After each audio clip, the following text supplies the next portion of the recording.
ევროკავშირის მიერ დაფინანსებული მასშტაბური პროექტის Vanguard-ის ფარგლებში ტიპი 1 დიაბეტის სამკურნალოდ ბიოხელოვნური პანკრეასი შეიქმნა.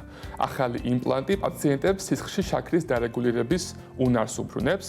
ამ პროექტს ქართველი ექიმი და მეცნიერი შვეიცარიის ჟენევის უნივერსიტეტის მედიცინის სკოლის ასოცირებული პროფესორი ეკატერინე ბერიშვილი ხელმძღვანელობდა და დღეს ჩვენს მას გავესაუბრებით სწორედ მის მიღწევებზე. ხალბატონო ეკა, მოგესალმებით. ჩვენი პირველი კითხვა სწორედ ამ პროექტს შეეხება. ეს პროექტი Vanguard-ი 5 წლიანი ინტენსიური კვლევის ნაყოფია. მეცნიერებაში შედეგები იშვიათად მოდის წინააღმდეგობების გარეშე. თქვენთვის რა იყო ის გადამწყვეტი მომენტი, როცა თეორიული კვლევა რეალურ მუშა ტექნოლოგიად იქცა?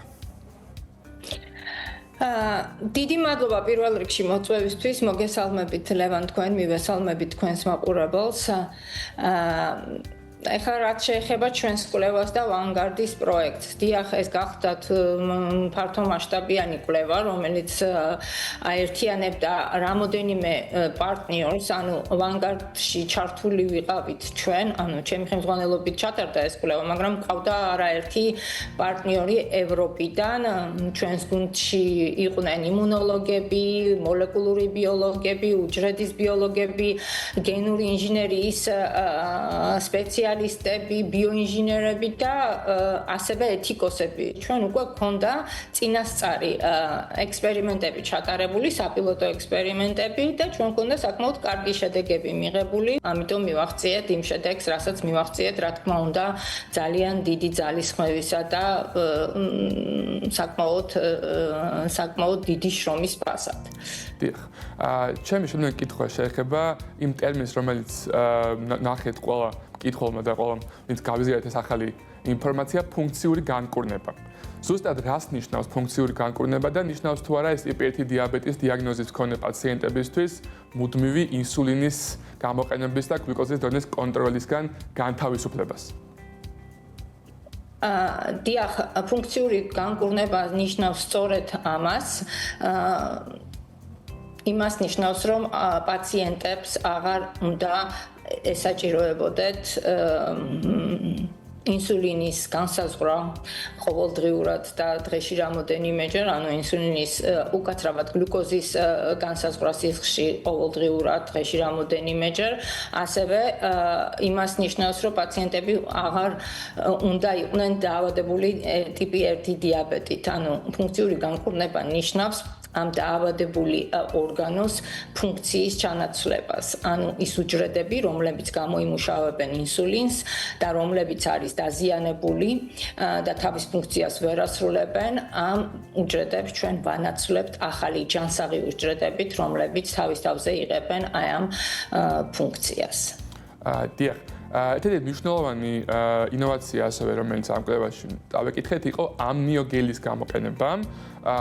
როგორ იცავს ის უშუალოდ აი ამ გადანერგილ უჯრედებს დაზიანებისგან და რა ფუნქციას ასრულებს ის? ამნიოგელი გახლავთ ის კარკასი, რომელზეც დაშენებულია ეს ორგანო. ჩვენ ვსაუბრობთ მინი ორგანოზე, რომელიც ანაცვლებს ინსულინ გამომყოფი უჯრედების ფუნქციას, რომლებიც მოთავსებულები არიან პანკრეასში. ამ შემთხვევაში ეს გახლავთ ენდოკრინული პანკრეასი, იმიტომ რომ პანკრეასი რო ავხსნა მაყურებლისთვის შედგება ორი სისტემისგან, ერთ ორგანოში არის გაერთიანებული ორი სისტემა, ეს გახლავთ საჭმლის მომნელებელი სისტემა, პანკრეასი არის ორგანო, რომელიც გამოიმუშავებს ენზიმებს, საჭმლის მომნელებისთვის, რომელიც აუცილებელ ენზიმებს და მეორე გახლავთ ენდოკრინული სისტემა. ამ შემთხვევაში საუბარია სხვადასხვა ჰორმონზე და მათ შორის ერთ-ერთი გახლავთ ინსულინი, რომელიც ძალიან მნიშვნელოვანია სიცოცხლისთვის და რომელიც არეგულირებს შაქრის დონეს სისხლში. ინსულინი გახლავთ თუ გნებავთ გასაღები იმისათვის, რომ შაქარი შევიდეს უჯრედში და შემდგომ უჯრედმა ის მოიხმაროს როგორც ენერგიის წყარო. როდესაც ინსულინი არ გამომუშავდება, ეს შაქარი გროვდება სისხლში და ეს აზიანებს, ეს დამაზიანებელია სხვადასხვა სისტემებისა და ორგანოებისთვის. ხანგრძლივი დაავადების შემთხვევაში ეს გახლავთ დიაბეტი, ყველამ ვიცით ტიპი 1, გახლავთ ქრონიკული დაავადება და რაღაცა პერიოდის განმავლობაში ვითარდება ისეთი გართულებები, როგორიც არის რეტინოპათია, ნეფროპათია, სისხლძარღვების ხრივ არის გართულებები და ადამიანებს სჭირდებათ ყოველდღიური ინსულინის ინექციები იმისათვის, რომ სრაქლის დონე იყოს ნორმალური სისხლში. ამ შემთხვევაში ჩვენ რასაც ვაქმნით, გახლავთ აი ეს ენდოკრინული პანკრეასი, რომელსაც აქვს თავისი კარკასი, თუ კარკასი არ ექნა ორგანოს, ისე ჩვენ ორგანოს ვერ ავაშენებთ, ანუ არ შევქმნით და ამ კარკასის როლს ასრულებს სწორედ ამნიოგელი და ამ კარკასზე არის დაშენებული შემდგომ დანარჩენი კომპონენტები. დანარჩენი კომპონენტები გახლავთ ის უჯრედები, რომლებიც გამოიმუშავებენ ინსულინს და სისხლძარღვოვანი სისტემა, იმიტომ რომ სისხლძარღვოვანი სისტემის გარეშე ვერც ერთი ორგანო და უჯრედი ვერ იქნება სიცოცხლის უნარიანი, იმიტომ რომ ნებისმიერ უჯრედს და ორგანოს სჭირდება ჟანგბადი და საკვები ნივთიერებები, რომლებიც სწორედ სისხლძარღვების მეშვეობით მიეწოდებათ მათ. აი სწორედ ეს გახლავთ ჩვენი ბიოხელოვნური პანკრეასი, თუმცა ხელოვნური ამ პანკრეასში არაფერი არ არის, ყველა კომპონენტი გახლავთ ბიოლოგიური ამნიოგელის ჩათვლით, ამნიოგელი მიღებულია ამნიონის მემბრანისგან, რომელიც გახლავთ ფეტალური მემბრანა, ბავშვი რო იბადება, მას მოყვება პლაცენტა და ფეტალური გარსები, ერთ-ერთი ფეტალური გარსი გახლავთ ამნიონი, აი ამ ამნიონის რომელიც ასევე წარმოადგენს სამედიცინო ნარჩენს, ეს ძალიან მნიშვნელოვანია, იმიტომ რომ მისი შეგროვება და ასე ვთქვათ, გამოყენება შემდგომ ჩვენი მიზნებისთვის არის სრულიად ეთიკური. არანაირ ეთიკურ პრობლემას არ წარმოადგენს ამ შემთხვევაში და აი სწორედ აი ამ ამნიონისგან ვიღებთ ჩვენ ვამუშავებთ მას სპეციფიური პირობების დაცვით და ამის შემდეგ ვღებულობთ აი მგელს რომელზეც შემდგომ ვახორციელებთ აი ამ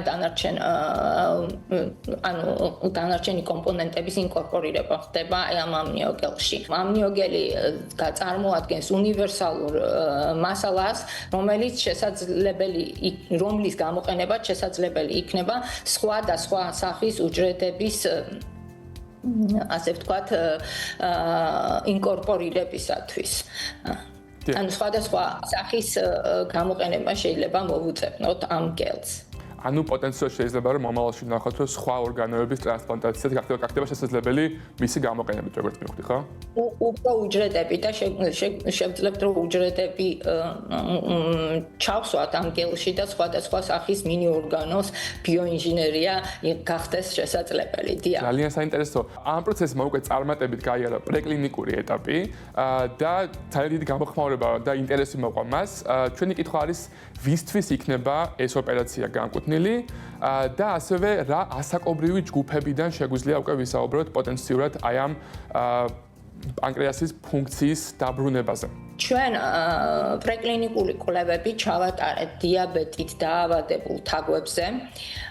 ეს დიაბეტით დაავადებული თაგვები გახლავთ 25 გრამი, ანუ მათი წონა არის 25 გრამი და ეს პატარა თაგვები განმკურნეთ დიაბეტისგან. ახლა ამ ეტაპზე ეს ძალიან წინ გადადგმული ნაბიჯია დიაბეტის დამარცხებისკენ, მაგრამ წინ კიდევ საკმაოდ გრძელი გზა გველის, რომელიც მოიცავს აი ამ კონსტრუქციის ზომების გაზრდას, იმიტომ რომ ჩვენ საუბარი გვაქვს ადამიანზე, რომლის საშუალო წონა 70-80 კილოგრამია.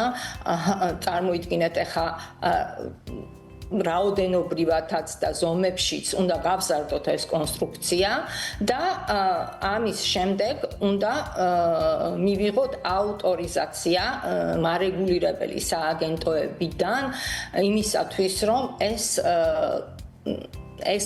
ეს ენდოკრინული პანკრეასი, რომელიც ჩვენ შევქმნით, გამოვიყენოთ პაციენტებზე, ანუ დაივიწყოთ კლინიკური კვლევა. ანუ ეს არ გახდება ჯერჯერობით მკურნალობის სტანდარტი, სანამ არ ჩატარდება ფართო მასშტაბიანი კლინიკური კვლევა, რომელიც მოიცავს რამოდენიმე ფაზას.